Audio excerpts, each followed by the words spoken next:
I thought, hey, what up, everybody? It's your boy, comedian Baldhead Phillips, and we are here right now. I didn't even do the regular intro thing. We here right now with the doctor, the one, Hello. Brianna Gaynor. Say your whole name, because I don't want to mess up nothing. I don't want no trouble. No, you're right. Brianna Gaynor. That is my name. Dr. Brianna Gaynor. Dr. Brianna Gaynor. And we are here today on Baldhead's podcast. We got a couple of things we're going to address. First off, I want you to tell them, we're going to do it in the beginning and end, tell them where they can find you at on social media. All right. You can find me on Peace of Mind Psychology on Facebook and Instagram. And we also have a new page, Dr. Brianna Gaynor, on Instagram. So it's BRIANNA, last name GAYNOR. But peaceofmindpsychology.com on Instagram and Facebook. Yeah, I apologize. I got this daggone thing on and it keep going off. And I don't want. You're good. I don't know why I keep going off like that. You know, I'm a game head, so I'll be playing PlayStation. I play PlayStation until I take drugs. That's my thing. But it's a lot of crazy things that are going on in the world today, and I want to address a couple of them because it is what it is. Life is too short. How is that happening? And this, oh my God, I'm sorry. Hold on. What is that ringing? I cut off. Oh, I know what it is. Man, this is the worst thing I've never. I can't believe this. I can't believe this happened today. What was this? It's gonna cuss me out. Why would you have that game on? Oh, I know what to do. I know exactly what to do. Shut stuff down. When you shut stuff down, can't nothing talk about. Man, I shut it all down. That's good. All right. Man, I don't even know who's calling me.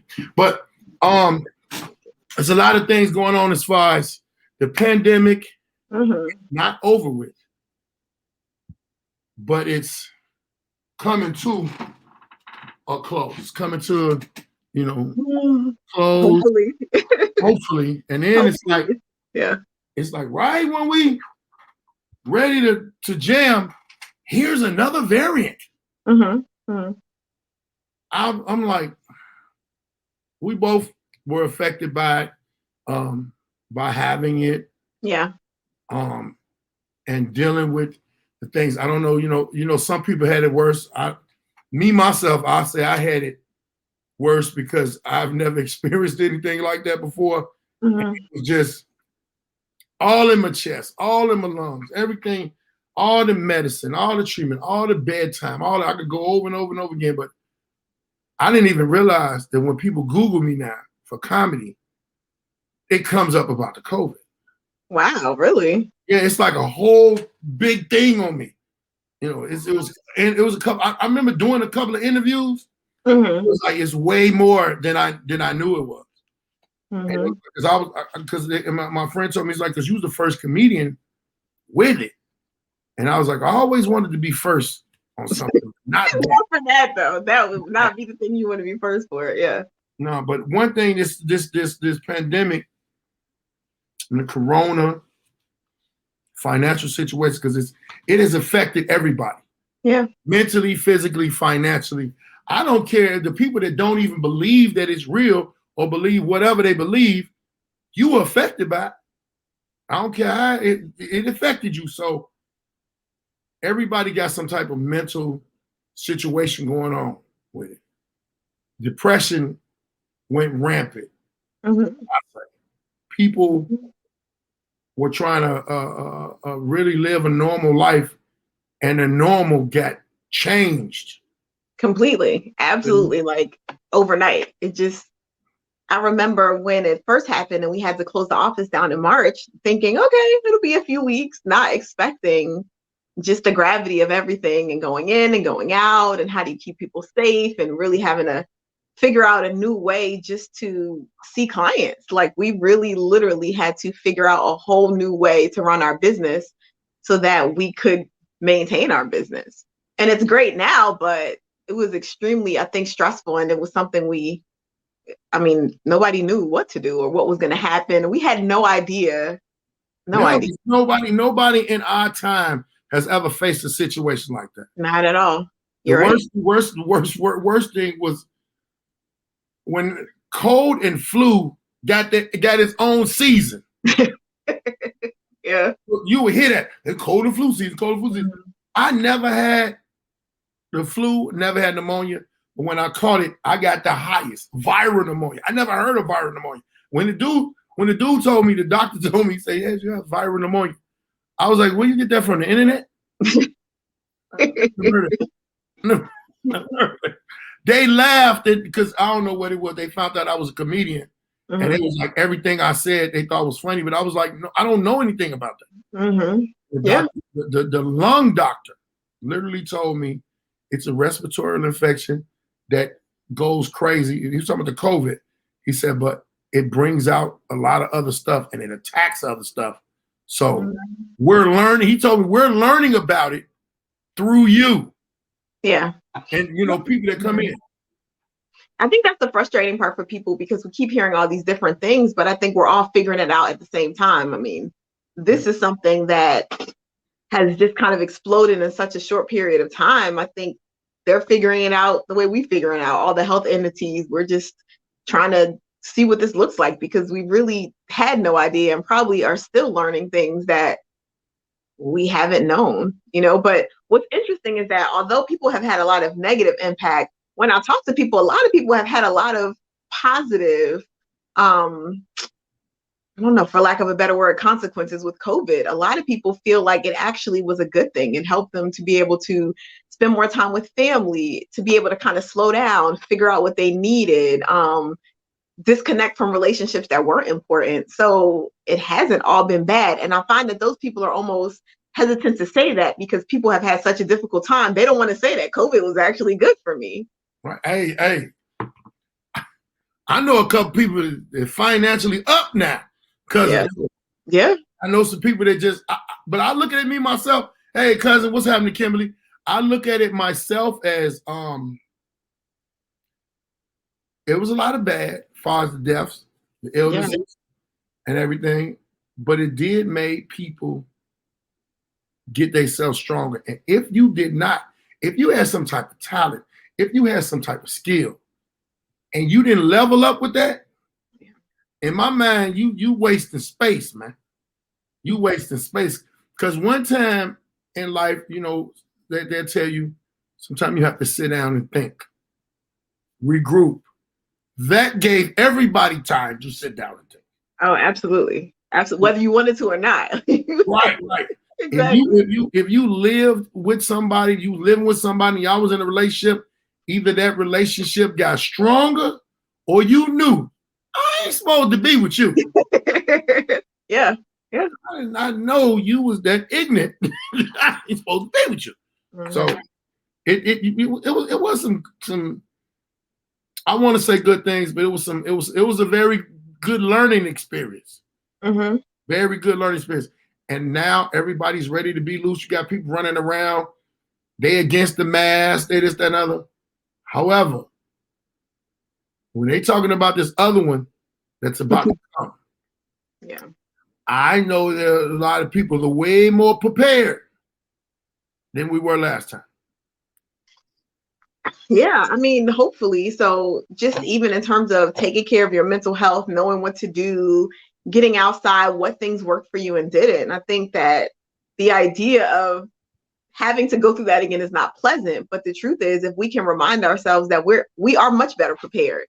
We know what to do, we know what worked and what didn't, and we know that we can do it. You may not want to, but It's not as huge of an unknown that it was before. I know for me, one of the blessings has been to be able to work from anywhere. I was at my best friend's house in December for 2 weeks, and I was able to work the whole time. So that was a blessing because before the pandemic, that would have never happened. I would have had to be here, and I would not have been able to take off all that time from work. So, there have been good things, and I think that we should really remember what worked and what didn't, because we're really not unprepared this time. So that is the good thing about it. Yeah, and if you haven't, you need to get your vitamins all the way up. Yeah. Get your vitamins all the way up, because I mean, you elderberries and all of that, whatever you got to do, whatever is good for your body, you need to get it in order, because who knows? The things that your grandmother said, wash your hands, keep yourself, stay away from nasty people, all of that. Everything needs to be put in order. Mm-hmm. We know now. Now we're going to sit up, we can go on, we can fight. We can do what we're going to do. Nikisha Lust, what's happening, baby? It's a thing. Now, what I want to ask you about is, how do you think the temperature is with people getting back out here? My thing of it is, with me having it, people been asking me, are you paranoid of crowds? Do you like? I don't like big crowds no more. Me myself, I don't like big crowds. I was the dude that lived, man, it's packed, I'm going in there. Yeah. Because I love being around people. Now, I still love being around people, but I want to be around the people now that I know. Yeah. I know these people houses I know these people OCD. They gonna clean everything. You go in their house and smell like bleach. They're not gonna let no nasty people in their situation. That's what I'm comfortable with. But how do you feel overall how people are gonna be now? Well, I think there are a few things. I think during this pandemic, we all have a different level of comfort in terms of what we're willing to do, who we're willing to be around. And the truth is, even with the people who you know what they're doing, you're taking a risk. You just are. We're all taking a risk. So it's about the risks that you're willing to take. I think that there is also a lot of like anxiety just to get back to what it used to be, So being out and wanting to do the things we used to do, enjoy being around people. And so I think that some people are just ready to do that. And some people have some anxiety about it. Even in going and taking those careful steps, there's still a lot of anxiety about, oh my gosh, what could this do? Could my kid get sick? There's all these different things now that we never had to think about when you left your house, that you never had to think about. I know for myself, just going out, it's been nice to be out, but then I'm kind of like, okay, where's my mask? Like there's not as much of a level of just comfort. It feels weird to do what I used to do before the pandemic. It's like, this doesn't feel like it's what I should be doing right now. I know masks, but some of us are always at an arm's reach. Yeah, I have like 6 masks in my car. I have some clean ones out here. Like, yeah. And I don't think that that's anything I would ever just want to let go. Just because. No, I don't think so neither. Let me tell you one person, may they rest in peace, had the idea before anybody. It was Michael Jackson.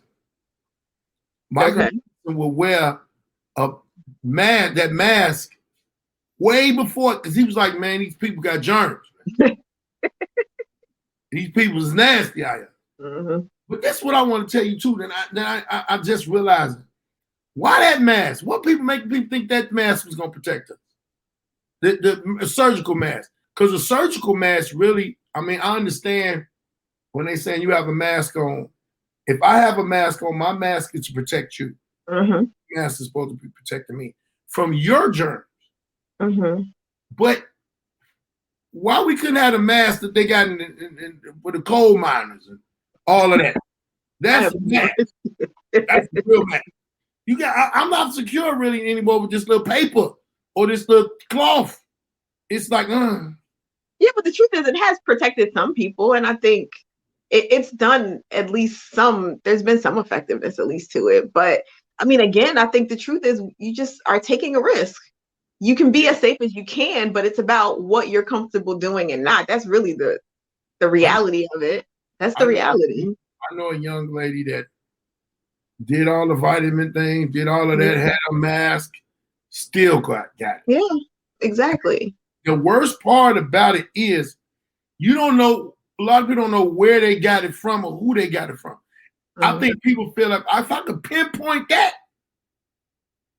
I know what not to be doing.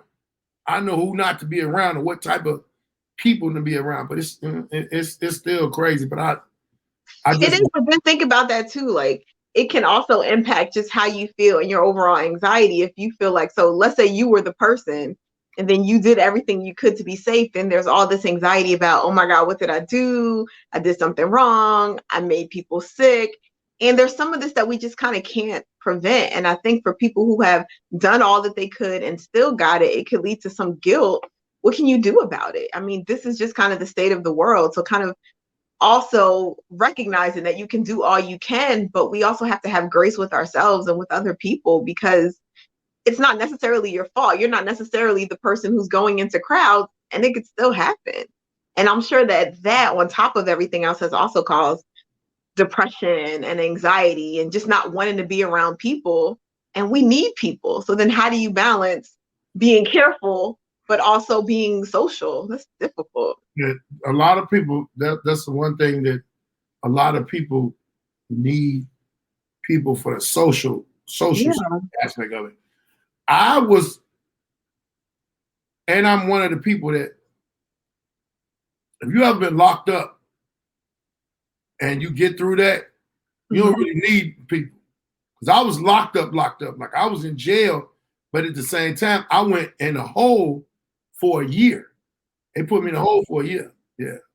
I beat up some Aryan dudes. But the thing was, it was probably 25 people on that same big fight. 18 of them went crazy. Like I don't know what is the word I would say that was politically correct to say that. I would like to call people that in public and not be. Yeah, please don't call people crazy. Please don't do that. I got a relative when I call her crazy all the time. Oh my gosh, I hate that. We all the time, especially in our culture. Everybody, oh, they crazy. Well, they're struggling mentally. They have some mental health challenges, but not crazy because that creates such a negative connotation. Okay. And we all have our moments. So maybe not as extreme as others, but we all struggle with something. My family, Nikisha Lust says insane. No, you're not supposed to call him not insane either. That's horrible. He's mentally challenged. Oh, I would really just like to say what my grandmother would say. He's kind of touched. I mean, everybody's like, who touched him? No, what do you mean he's touched? He's touched. But I mean, it's a lot of people that were in there on that case, and they didn't come out right. And a couple of guys committed suicide. Absolutely, yeah, I can imagine. And the psychologists that would come, they would come like 30 days. Every 30 days, a psychologist would come. And the one that came to my door, I think like the second month, they was like, ain't nothing wrong with you. And I think it was because my grandmother had told me at one point in time, you were an only child and you played by yourself. And I'm like, yeah, I did.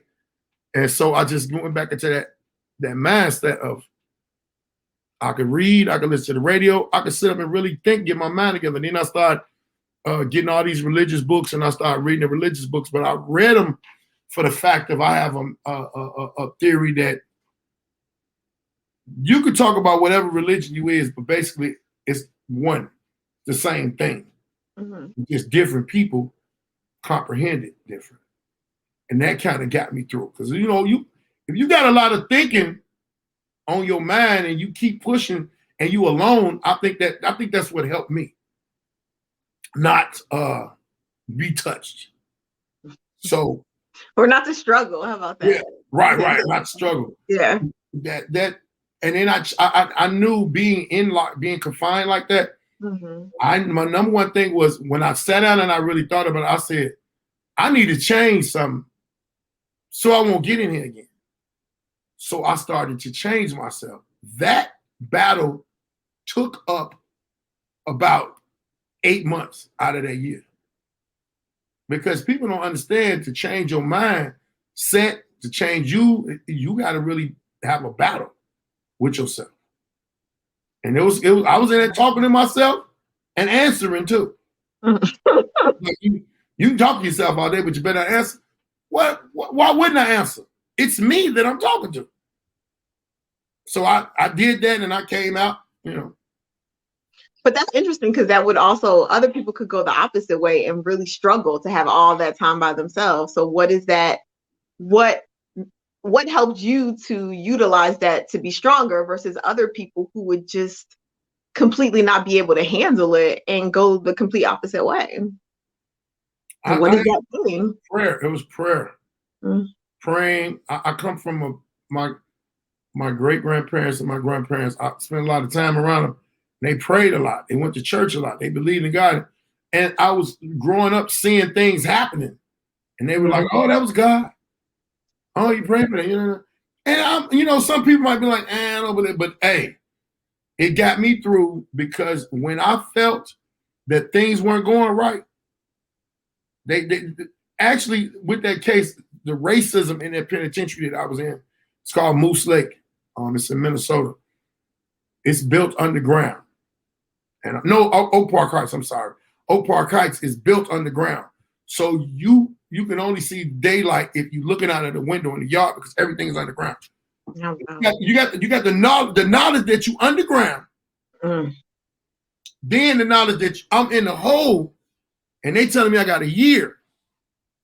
So it ain't like, when somebody say, what you gonna do for a year?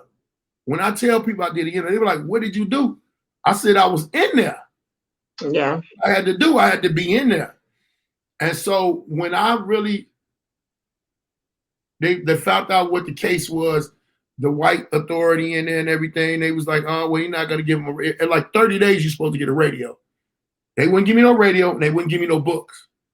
But they could not deny me religious books. But if I didn't know that, I didn't ask about it. And I didn't know that. They had one guard, it was a black dude. He came to my cell one night and said, listen, he said, I'll be in there before I do count. I read everybody's file because I want to know who I'm watching. He said, I know y'all can't come out of there, but I'm biding my time by reading up on y'all. Yeah. He said, they said you couldn't get no books, but did you know you can get religious books? I was like, no. He said, well, I'm going to put a book in your chuck hole that has a lot of stories in it, and you can read it. And he said, you let me know if you needed another book, a religious book. So when I woke up that next morning, it was a Bible. I laughed because my grandmother had already wrote me a letter and said, you better get that Bible and start reading. Right? So I laughed at it because I know it is a lot of stories in the Bible. I told him that day, I said, what other religious books do y'all have? He said, we got all of them. We got a library. I said, I want them all. So every other night, book coming in. Guards came, the other guards, white guards came. What are you doing with all those books? You can't have no books. I said, these are religious books. They said, yeah. What religion are you? I said, well, I was raised a Baptist. I said, but I might be switching up. So that's why I'm reading these books. Because I didn't want them to try to take them books. Yeah. Anyway, I'm reading. I'm praying, I'm thinking. I'm getting my mind in order. And I had to split myself in two to really understand this dude been keeping us down. So it was three. They say you got two personalities, right? Or is it three? Two personalities. Yeah, they say you guys two sides to a person. Yeah. Well, I found that it was three to me. Okay. What were the three sides? The dude I made up, the street dude, and the family dude. So that was the guy that rode the kid that's growing up and knowing about the Lord, praying, trying to be right. The street cat, and then the other dude that was made up was the comedian. The comedian and the kid that had to change himself, to change everything, the one that believed in God, we had to kind of get rid of the street dude. Because the street dude was going to keep you in there. We couldn't get rid of him all the way. We had to just put him at bay and let him know, hey, you only going to be able to come out if you're absolutely needed, if it's a life dangerous situation. And in life, since that time, the dude's been put up, but every now and then he'll rattle that door. Hey, don't let me have to come out there. If I come out, we going back in. Okay, we gonna reevaluate. We gonna stay away from certain situations. We gonna change our mindset. I told somebody else this, and it's crazy that I'm telling this live, but I told somebody else this, and they was like, dude, you that really gonna sound crazy to a lot of other people. But it's logical because you gotta change your life if you want to stay out of those same situations. Absolutely. If you're used to the normal things of getting up, seeing somebody getting shot and knowing, hey man, I got a stolen car, we finna take it to the chop shop, or this girl is just so promiscuous with everybody and you want to be, it's like, it's a lot of things that you got to put in the fold. And that's what it is. So when you were talking about, some people said that they had a good coming out of the pandemic. It was good. I had to go to jail. I had to go to jail to be at the mindset that I'm at right now.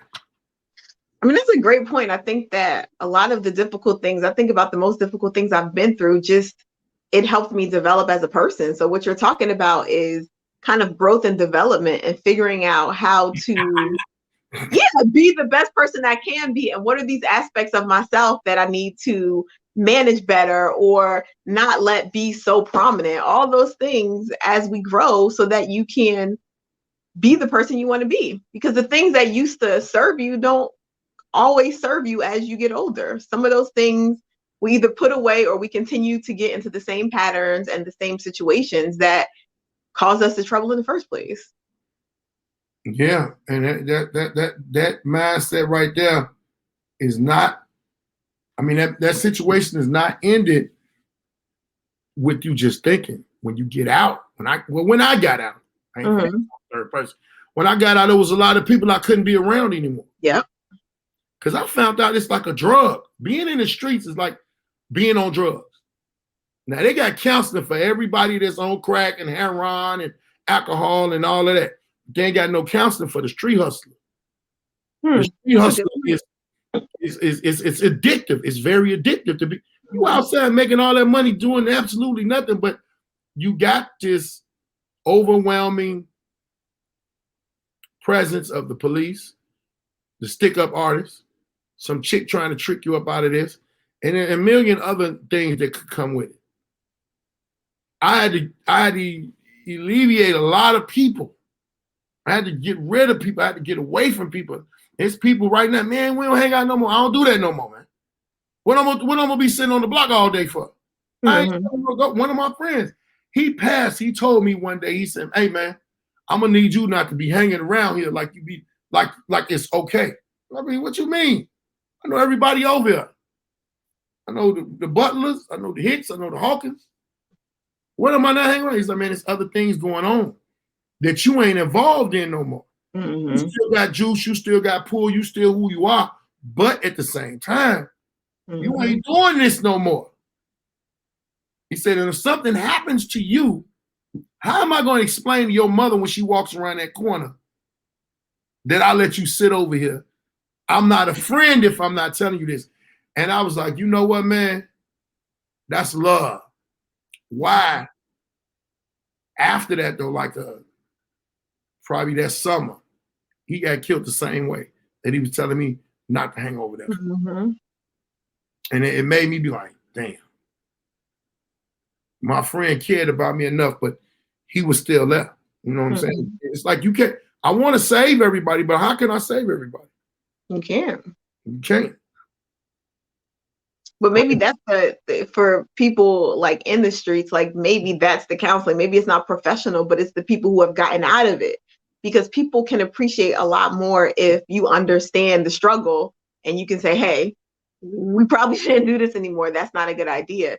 People tend to respect or listen to people who understand their struggle or understand the things they're going through versus someone who has really no context or no idea about that lifestyle or any of it.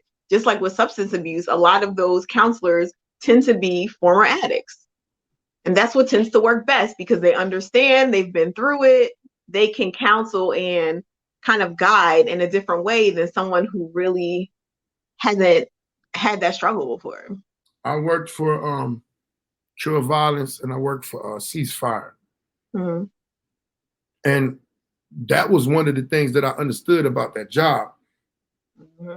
was I could not be some regular dude with a job, living a 9 to 5, walking up on these kids, telling them, hey man, you don't need to sell drugs. You don't need to be gang banging. You don't need to be out here shooting and killing. I couldn't do that. I had to be one of them. I had to be a drug dealer, a thief, or just a person in the streets that was surviving off the street to talk to them and be like, hey man, look, this is what I do now. So let me offer you these resources to get yourself in a better position if it is what you want. Mm-hmm. And the crazy part is a lot of them wanted it, but at the same time, a lot of them were still in the same area. So they couldn't get away from that. Yeah. When I mentioned that to one particular guy, he told me something that blew my mind. He was like, man, what if I do get a job? Say like I'm working at Jiffy Lube. You know, I'm starting this job. I ain't got no car yet. I'm finna go to work. I'm on public transportation. I'm in my uniform. I'm in my Jiffy Lube uniform. I see a dude that I used to get into it with. He don't care that I got this Jiffy Lube uniform on. He ain't knowing that I'm not in it because I'm still in the neighborhood where it was at. And bam, I get killed. I told him something that seemed like a good solution. It was a good solution. But when he told me, I said, well, man, why don't you move? Move somewhere else. But he said, man, that's even worse than doing what you told me. He said, because I'm going into a fear zone. I don't know where these people are. I don't know this new place. I don't trust nobody because of where I'm at. I can't trust nobody. Yeah. So you want me to go trust somebody in a different situation? And I had to think about it. I'm like, damn, I was blessed enough that my grandparents sent me somewhere every summer. So I know about going and doing. You know what I'm saying? Different experiences, yeah. Yeah. A lot of people don't got them. A lot of people don't got the different experiences. And they got to deal with what they got to deal with. So what do you think, psychology-wise, is a good solution for change for a person? I mean, like you asked me, you was like, how did I do and how did another person do it? What do you think is a solution for them? The ones that can't do that. Well, I think, there's this thing I've been studying because I'm doing a talk later on this year about resilience and just what that looks like. How do people just deal with difficult times and come out better versus other people that don't? And I think there's a lot of different things. So one of the things you talked about was religion. So what are the things we learn? Like, what about the support that we get from other people?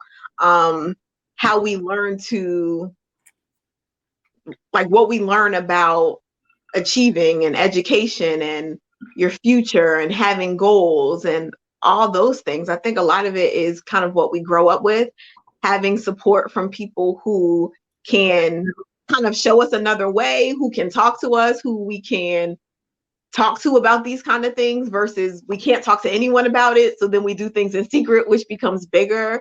Kind of what are your values? What are those things that keep you motivated? Right. And then sometimes I think things like having religion and kind of growing up with that, people always tend to come back to that because it's a foundation. And when you get on hard times, you tend to go back to what you saw other people do in your life to help them deal with difficult times. Right. So really kind of all of those things make a huge difference. I think we underestimate just how much our childhood and our experiences shape us. We feel like, okay, now I'm an adult, it doesn't make a difference, but it does. It totally leads to a lot of just the ways we function. I do things just because my mother did it. I don't know if it's better. It's just, it's my mama did. So well, my mama did. I know. Yeah, that's what you do.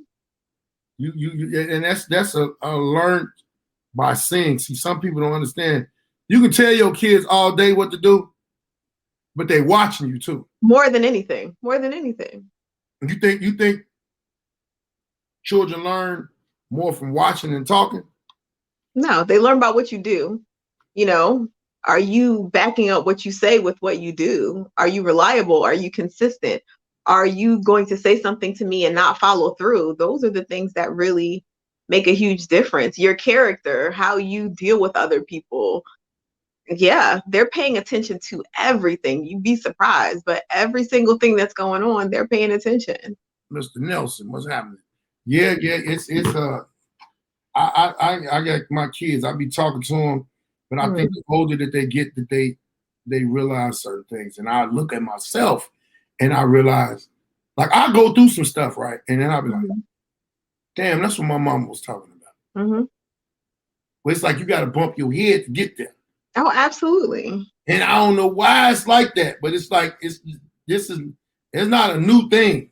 It's a lot of people that I know that are even older and was like, man, I ain't listening to none of that. They told me. He said, but when it came upon me, I realized. But one thing, you never realize what your parents was going through until you're a parent. Mm-hmm. And you be, hey man, do this, do that. Son, daughter, I don't want you to go to. You be like, man, my mom and them having the same type of conversation with me. My dumb ass wasn't listening. This dumb ass ain't listening. Yeah. Yep. But I think the other thing too that helps people move forward is like being willing to kind of listen and have conversations. I think that as an adult, having conversations with my parents and being able to hear the things that they went through, the mistakes they made, just being able to have those kind of conversations versus, we kind of keep all these things secret and don't talk about it. What you could have done differently, what went well, just being able to have open and honest conversations about mistakes that we've made, and just life in general, because I think the more open and honest we can be about those things, we can help other people. And we also realize that we're not alone. We all go through these struggles, and it helps to build that resilience, because then you have a network where you have people not only supporting you, but you recognize too that we all go through different things, that this is not an abnormal thing. It's not something wrong with me. And you're just a little bit more, I guess, open to the process, because life is nothing if not a process of learning experiences to get you to the next step. Man, if you don't say that for the people in the back. Man, I done learned so much being grown and then being older. Yeah. I'm like, it's so much stuff that I don't want to be involved in because I know how it's gonna turn out already. Yeah. But you had to go through that and see how it turned out to know how it turned out. Otherwise, it wouldn't have made a difference. It doesn't make as much impact sometimes unless you just kind of go through it. And I think that with difficult times, we tend to shun it, myself included. But sometimes if you can embrace it, there's something beautiful at the end of that. Like, there's so much growth. I like to journal because I like to kind of keep up with where I was. And that kind of helps me to look and be like, oh, okay, I could do this. Okay. I have grown. Oh, okay. That's really what I was thinking right then. Okay. I've been able to grow. Yeah. I would mess around now. I could probably do journals now because my journals before, I would have, if I'd have been writing down and somebody would have found them, it'd be then start off this bitch. And then it'd just be a bad thing. But it's so much temperature. I mean, so much temperature. There's so many things going on in the world right now where you got to be sensitive. Yeah. Or everybody else is sensitive. You got to watch what you say. These children, I was just on a podcast earlier, and I said, these kids now have messed up their body chemistry and molecular structure with these new prescription white lady drugs. That is crazy. My son is like 27. Mm-hmm. He was just down in Atlanta. It's like super hot down here, right? Mm-hmm. Some days be hot, some days be. But this particular day, it was 91 degrees. You get in your car. It's been sitting out. I got tents on the window. I'm like, shit. Yeah, it's unbearable sometimes. I would never have leather seats. Never. I I have got leather shoes actually. you Yeah. get in there with some shorts on. You find out the shorts is too short. So I get in the car, I cut it on, and the air out and let the windows down a little bit so the air could, when the air does come out the air conditioner, it ain't gonna be hot and blow that in my face with already humidity. So I wait for him to get in the car. Doc, when I tell you he get in the car with a hoodie on, I said, what is wrong with you? It is 1,000 degrees out. Yeah. I said, listen to nature. Do you hear any birds? It's too hot for birds to fly. They're going to be fried birds before they get to where they're going. If you don't take that, he's like, man, I'm cold. Mm. And so I cut the air on because I'm hot. I don't give a damn about what he's going through. He going to say, man, Dad, could you cut the air down? I told you I'm cold. I said, son, I think you're dying. I think you're dying because your molecular, whatever's going on in your body ain't human. It ain't right now. Are you crazy? I said, we're about to go to the mall. It's always cold in the mall. Mm-hmm. I said, so I don't know what you're going to do. You gonna buy a coat to put on top of that? But I've seen a lot of kids. And I used to think these kids is that much of a crook. But I was a crook before, and I didn't want to be burning up. But they don't be hot. If you really look at these kids, they don't be sweating or nothing. I'll be like, what are they made of? And it's like it's a lot of them drugs, a lot of what they got going on.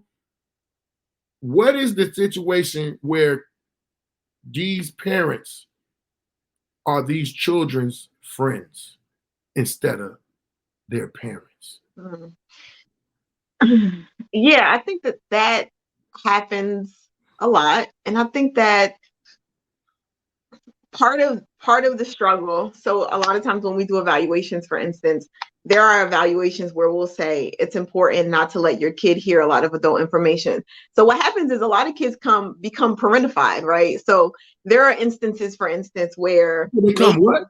parentified, which means that they become a parent to a younger child. So a situation where maybe the parents aren't around or there's abuse and this older child has become a parent.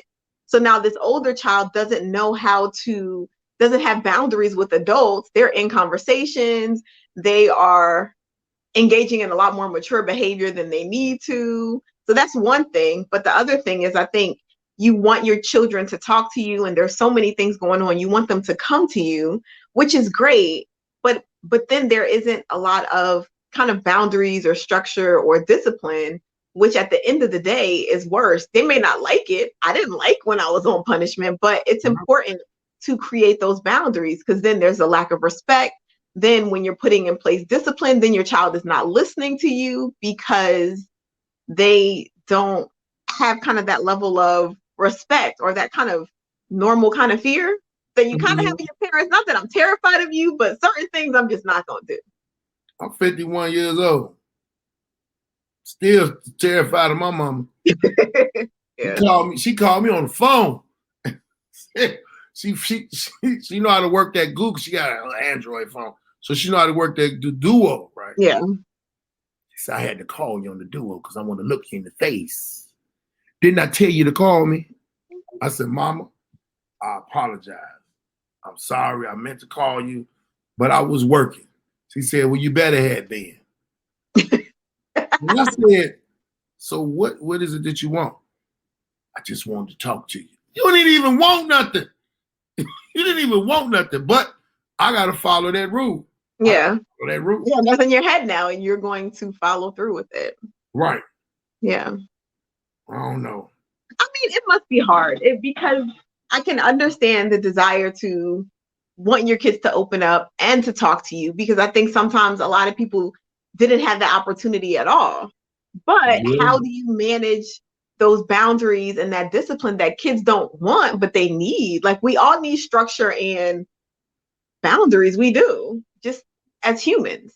I have no idea how you would balance it, because where I came from and growing up, we had to figure shit out. Mm-hmm. You had to figure it out. At a certain age, you had to get out and figure it out. My parents raised us to be able to be sufficient to leave. Mm-hmm. Like I told you, I was out of there when I was 16, but I still had to go back to the house and do shit like wash the dishes. I don't even live anymore. Oh, but you still gonna wash these dishes because this is your job. I'm like, and they would say you got to get out and get your own, but my mom was like, no, this is your job. You got to watch these. And I used to be like, man, when I got older, I asked my mother one day, I said, Mom, why you used to have me still come over and watch this? She said, one part is because I wanted to make sure you were safe. Mm-hmm. And I was like, how you mean? She said, because if you came to watch this, I know you was all right. And then at the same time, I like the company. And the third part was I needed you because you were on your own. You still had to do what I had to say because you was my child. I was like, boy, these games. That's why, and you know what I've gotten from that too? Women play a lot of games. Whatever. Like, oh, no, now you want to be whatever. You know that. Some women will go so far to test you. And that's basically what my mother was doing. She was testing me with her the respect level. I took that, I take a lot of other stuff, but the respect level. But was that helpful? Can you see the benefits of that? No, because I don't. I have a dishwasher now. I hate washing dishes. I despise it. But you know how to do it, and it built a level of responsibility in you. So yeah, you don't have to like it, but if your dishwasher broke, you know how to do those basic skills. She grew that in you, whether you like it or not. Yeah, right. Because let me tell you what that actually did too. My mother and my great grandmother at one time made me get in the kitchen for the whole weekend and was showing me how to cook stuff. Right?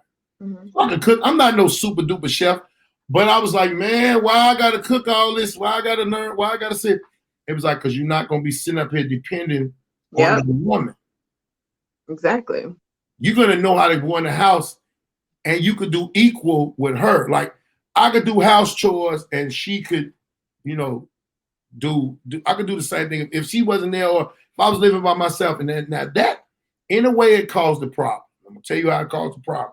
Because later on in life, when I had my own, and I had a crib, my bathroom and my kitchen always had to be straight, right? Women would come over and be like, so what woman living with you?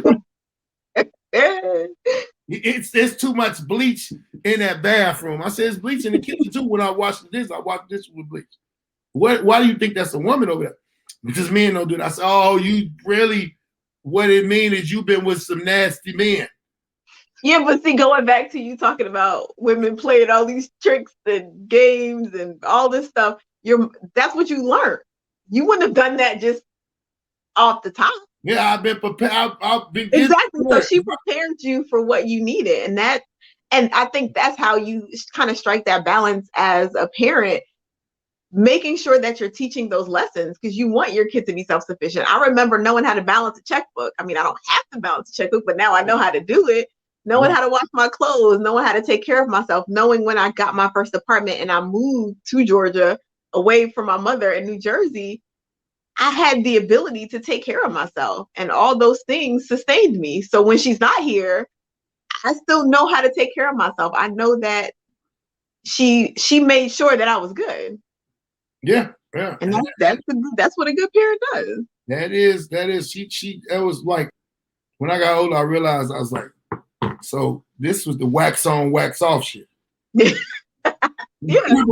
A Karate Kid. He was like, why do I got to do this? Until he ran up on him, and then he started, doing. I was like, oh, I mean, like I said, you get older, you really understand. But I know that if they would have told me the reason they was doing it then, I would have been like, man, that ain't gonna make me do that.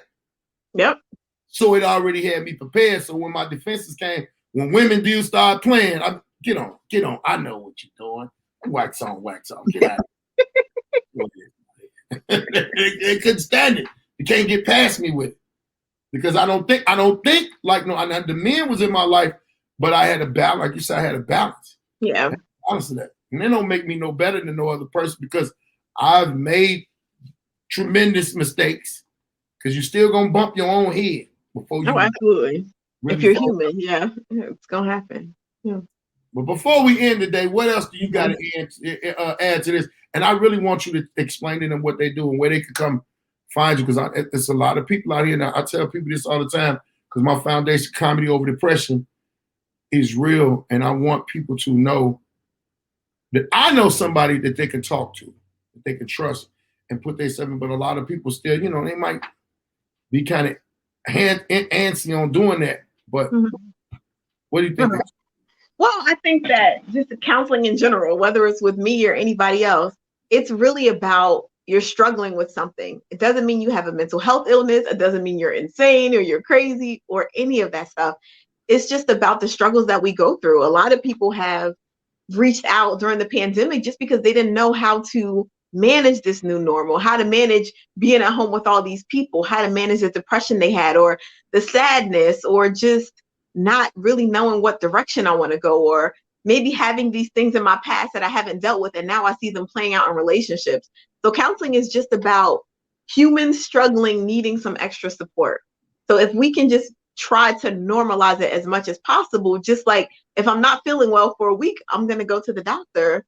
Why not do that for your mental health? So I just think it's important to take care of all of you. I think in this time of the pandemic, more than anything, we have seen the importance of our mental health and what a big deal it is to take care of ourselves. So it's okay to ask for help. It's okay to get support. It doesn't mean you're going to be there for years. You do not have to take medication if you don't want to. A lot of people don't need medication. It's just about getting the support you need to make sure that you are whole and healthy. That's it.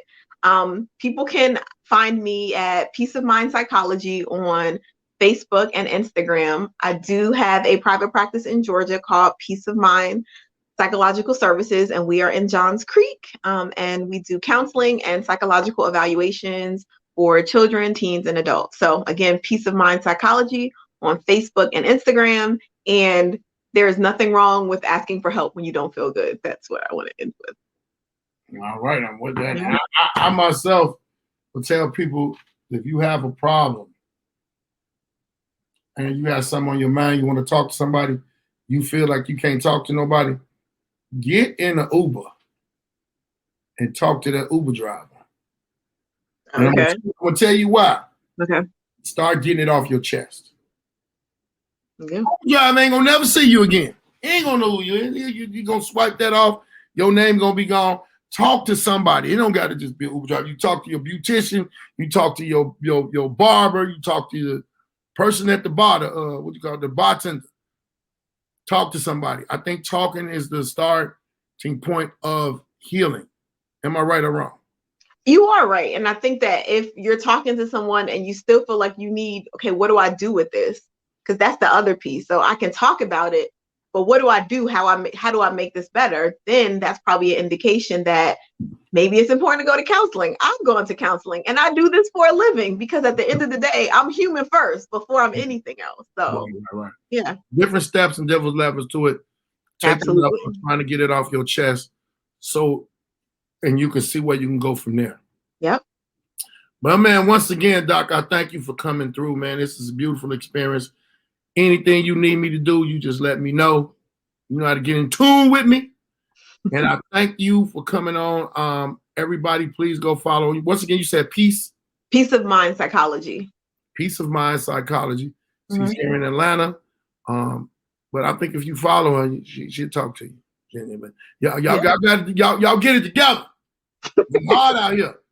And if I'm gonna tell y'all this one thing before I leave, if we do go back into another pandemic, go right now. Get a deep freezer. You need a deep freezer. You got to put your meat up. You got to stock up. Sit back and chill. Hey, thank you so much for coming on. Thank you for having me. All right. Bye-bye. Yep, that was Dr. Gaynor. She is well-versed in psychology, so y'all go check her out.